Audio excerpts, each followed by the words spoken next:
Chicos, ¿cómo están? Espero que todos se encuentren bastante contentos, bastante felices de estar en la clase del día de hoy. Nuestra clase del día de hoy es de filosofía, como lo pueden ver. Y les vengo a recordar, chicos, como siempre, hagan sus tareas. Las tareas están habilitadas en la plataforma habitual que ya conocemos y que para responder estas tareas necesitan ver toda la clase.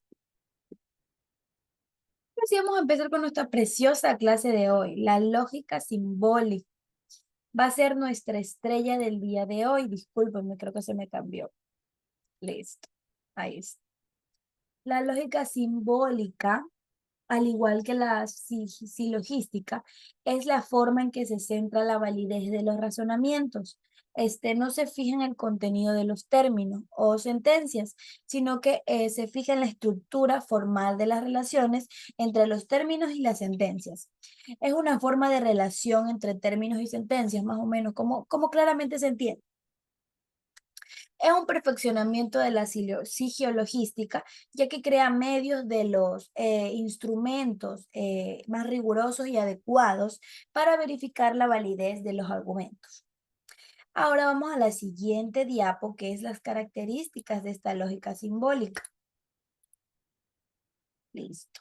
Las características de esta lógica simbólica se basan en la formalización, el cálculo, disculpen, la simbolización, la axiomatización.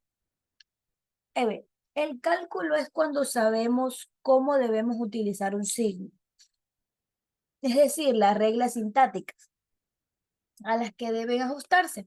Podemos operar con él, definimos cálculo como las operaciones que hacemos con los signos, como la transformación de expresiones mediante la aplicación de reglas y operaciones exactas y explícitas.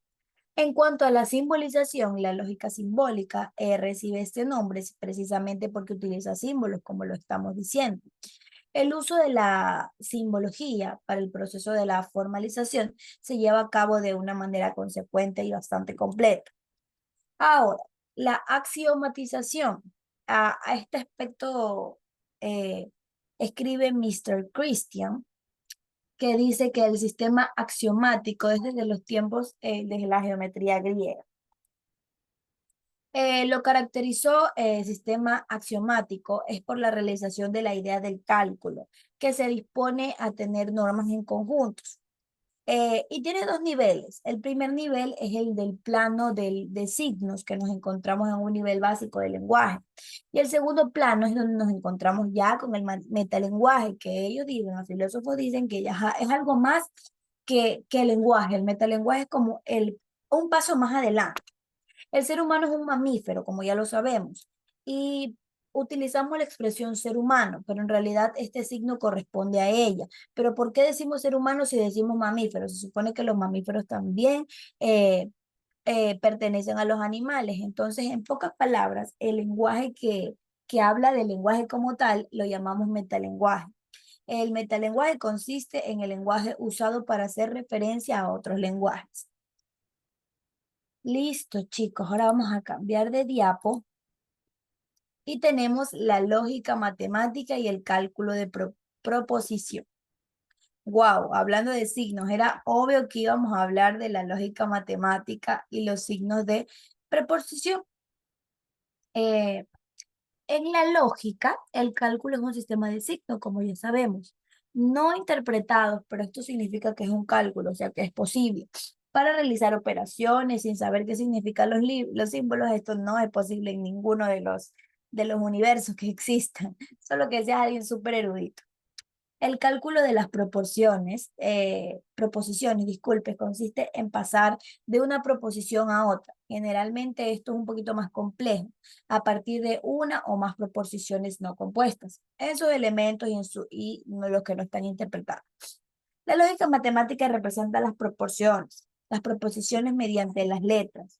El cálculo proporcional si busca su valor de verdad, es decir, si es verdadero o es falso, estamos pues en una lógica bivalente. Esto quiere decir que se admiten valores, B verdadero, F falso. Y también hay lógicas polivalentes que tienen valores de verdad.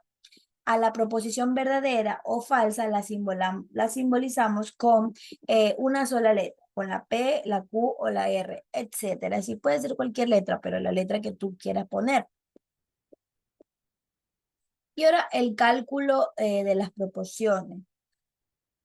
Para saber el cálculo de las proporciones, tenemos que saber que hay operaciones fundamentales. Y para esto hay unos tipos que son la negación, la conjunción, la disyunción, la equivalencia y la aplicación, y que no se me olvide la contradicción. A ver, la negación es la operación lógica que a partir de una proposición dada forma una proposición que niega la inicial. La conjunción es la operación de unión de las proposiciones.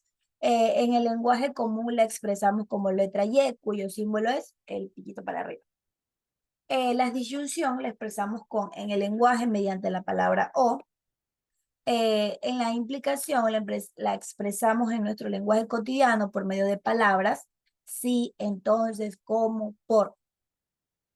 La equivalencia significa dos o más proporciones que son intercambiables entre sí. El signo con el que simbolizamos la equivalencia. Y por último, la contradicción, que estas son dos proposiciones lógicas medianamente contradictorias cuando pueden ser ambas ni verdaderas, no pueden ser las dos falsas ni las dos correctas. Si una es verdadera es porque la otra es falsa, y si la otra es falsa es porque la otra es verdadera. Más o menos así. Ahora, chicos, vamos a cambiar la diapo y nos vamos a las operaciones fundamentales. Ok, las operaciones fundamentales, chicos. Es de lo que les estaba hablando. La negación, la conjunción, la disyunción, la equivalencia, la implicación y la contradicción. Eh, las operaciones lógicas fundamentales son aquellas mediante las cuales delimitamos los alcances de un término, así como su significado al emplear los conectores lógicos ya mencionados. Entonces, eso ya lo hemos estado hablando, simplemente que no cambie la diapo. Y como se pueden dar cuenta, nuestra última diapo es que es el conocimiento como tal.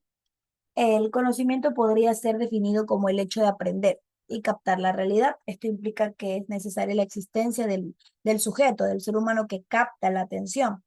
Ahora bien, esta definición ya nos lleva en sí a una primera problemática. ¿Es el sujeto capaz de captar como tales? ¿Qué ocurriría si el sujeto decidiera ponerse a sí mismo como un objeto más? Estas son algunas de las cuestiones que las personas, la mente humana, tiene, ya que también el mente es un objeto de conocimiento. En la historia de la filosofía ha sido marcada por la reflexión sobre esta dualidad.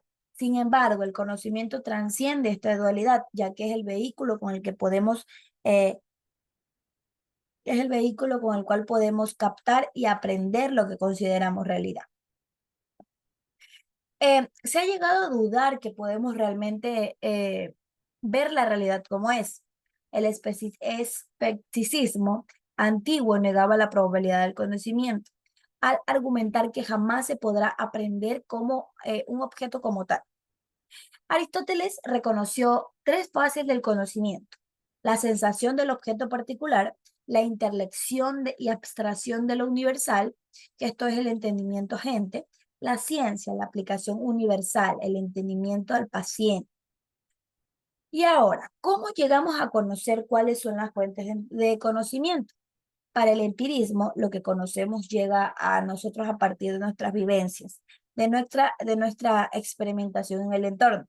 Lo conocemos gracias a las sensaciones que nos dan nuestros sentidos, lo que vemos, lo que escuchamos, lo que tocamos, lo que nos gusta, lo que no nos gusta. El espíritu humano es como una tabla lisa. Sobre lo que vamos escribiendo se va a quedar grabado. Los niños, por ejemplo, empiezan a tener proporciones correctas de la vida, no cuando son chiquitos, sino ya cuando tienen 7, 10 años, porque hasta mientras no. Hablando de esto, hablemos del empirismo en inglés, que esto fue, les digo una frase: todo el mundo se queja de su mala memoria, pero nadie se queja de su poco entendimiento. Esto es gracias a David Hume o David Hume, que este afirmó que las ideas y los conceptos de nuestra ciencia proceden de las impresiones y que no son nada más que copias. O sea, es decir, que uno no aprendió lo que tenía que aprender. Y ahora también aquí vienen los juicios que pueden clasificarse en analíticos y sintéticos. que el predicado, eso es lo que estábamos viendo anteriormente en las otras clases, que el predicado puede estar contenido en el sujeto y que son explicativos. Por ejemplo, el círculo es redondo. Y los sintéticos, que el predicado se añade al sujeto y por ello amplían nuestro conocimiento. Por ejemplo, ese círculo es verde. Entonces, chicos, hemos terminado la clase del día de hoy. Espero que la hayan disfrutado tanto como yo la disfruté. Nos vemos en la próxima clase. Cuídense mucho. Chao, chao.